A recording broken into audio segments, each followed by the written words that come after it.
You searched how to buy shares of Scully Royalty Limited, so in this clip, I'll show that process for Scully Royalty Limited, a company trading on NASDAQ under the ticker SRL.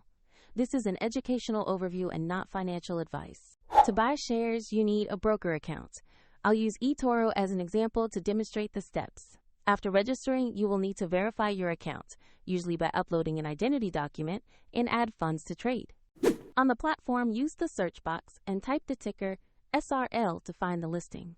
Verify you have the correct Scully Royalty Limited entry before proceeding. Open the asset page to review basic company information and the price chart, ensuring the company name and ticker match. Confirm this is the correct stock before placing an order. To invest, click Invest or Buy, choose the amount you want to allocate, review the order details, and confirm the transaction. If the market is closed, the order may be queued or placed as a pending instruction. And if funds are insufficient, the platform will prompt you to add money before final confirmation. Your new position will appear in the portfolio once confirmed. For the eToro example link, see the description below.